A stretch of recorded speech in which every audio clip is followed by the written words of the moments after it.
فبأي آلاء ربكما تكذبان.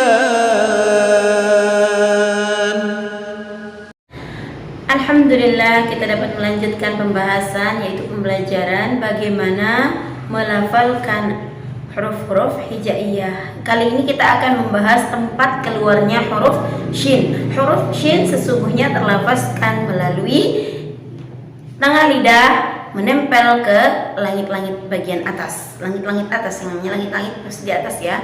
Namun ada juga ketika sifat-sifat itbaq atau pembahasan sebelum-sebelumnya itu bahwasanya pangkal lidah itu ditempelkan kepada langit-langit lunak, langit-langit yang dekat dengan tenggorokan atau ujung tenggorokan. Nah, itu huruf yang berbeda ya. Untuk kali ini kita akan membahas tempat keluarnya huruf shin. Kenapa? Karena sering sekali terjadi kesalahan ketika huruf shin itu dilafazkan. Kadangkala shin secara tidak sadar dilafazkan oleh kita semua dengan bibir yang maju atau dengan bibir yang tercecer. Misalnya contoh sha, shi, atau pada lafaz isti'adah a'udzubillahi minasyai, padahal itu adalah suatu hal yang salah, kesalahan yang tidak disadari. Bahwasanya shin itu keluar melalui tengah lidah menempel ke langit-langit atas. Jadi bagaimana melafazkan huruf shin? Shin itu senantiasa dilafazkan tanpa pergerakan dari kedua bibir. Maksudnya tanpa pergerakan dari kedua bibir itu adalah tidak ada perubahan pada bibir kita. Entah bibir kita maju ataupun bibir kita akan tercecer ke samping kanan ataupun kiri. Karena shin itu sendiri dikeluarkan melalui tengah lidah menempel ke langit-langit atas. Makhraj di dalam ilmu tajwid, tempat keluar huruf itu dikatakan makharijul huruf. Nah, jadi makhraj huruf shin itu, sekali lagi saya ulangi, makhraj huruf shin itu adalah tengah lidah mengenai langit-langit atas atau tengah lidah kita ditempelkan ke langit-langit atas. Contoh, ketika shin kita lafazkan, saya contohkan sha, shi, shu, tanpa bibir bergerak. Kalau ada yang bertanya, itu Ustazah kenapa kok bibirnya maju? Jelas maju. Pada harokat dhammah semua bibir akan dimajukan ke depan. Karena ketika dhammah itu terlafazkan, maka itulah syarat bibir boleh dimajukan. Jadi pada lafaz shu, pada kondisi shin dalam keadaan berharokat dhammah, maka bibir itu boleh dimajukan karena itu adalah hak daripada dhammah. Saya ulangi sekali lagi, basya, bashi, basyu, basyu, basyu. Nah, ketika dhammah maka bibir boleh dimajukan. Selain itu maka shin tetap bibir itu tidak memiliki hak untuk digerakkan atau dimajukan. Sekali lagi kita contoh untuk makhrajnya, sha, shi, shu, bash, bish, bush, bush, bush. Atau untuk contoh berikutnya, basya, bisya, busya, busya. Ingat, bibir boleh dimajukan ketika dia berharokat dhammah, karena harokat dhammah itu adalah syarat bibir itu boleh dimonyongkan ke depan. Tapi monyongnya lurus ke depan, teman-teman sekalian. Monyongnya itu tidak ke bawah ataupun tidak ke atas. Contoh, tidak seperti itu, akan tapi lurus menghadap ke depan. Itu yang dikatakan dengan dhamm atau dhammah. Baik, untuk pelafalan shin itu sendiri memiliki sifat beberapa, diantaranya adalah hams. Kenapa hams? Hams itu adalah seperti yang pernah kita jelaskan, hams itu keluarnya nafas. Jadi ketika huruf shin itu sendiri dilafazkan, maka di situ terdapat nafas yang dikeluarkan. Sha, sha.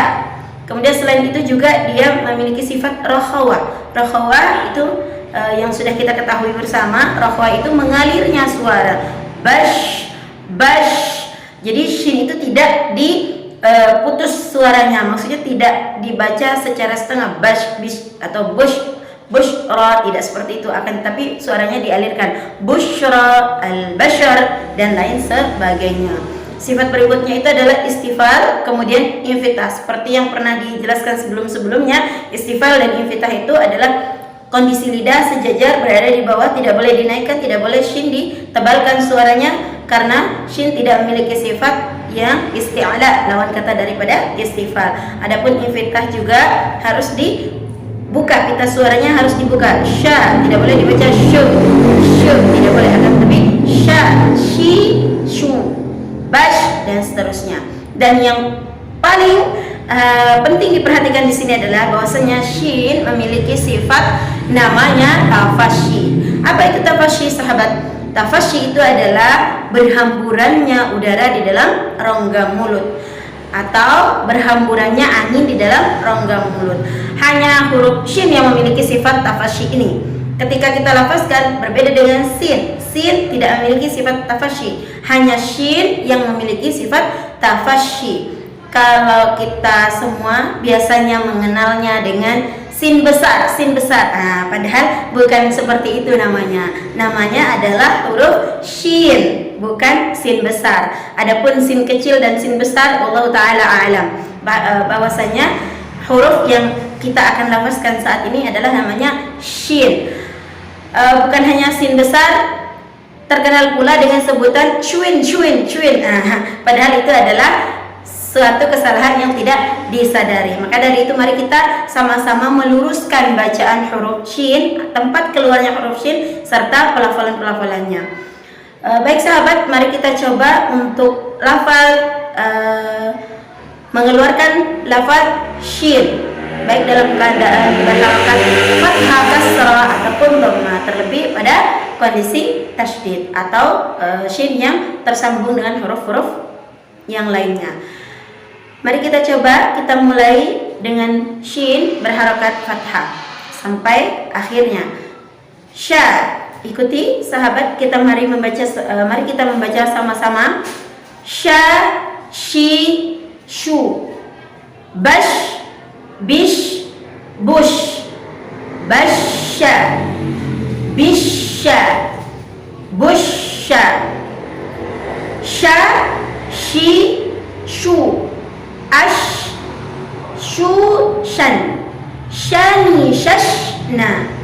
Minal mushni, mashishan, shanisha. Shashan, shani, shashna. Minal mushni, mashishan, shanisha. Shashan, shanisha. Ashi, shihi, ashun. Wa minal mushni, mushashan, mashishan. Seperti itu sahabat.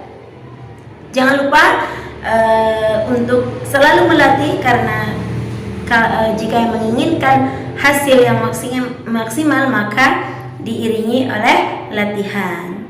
Terima kasih.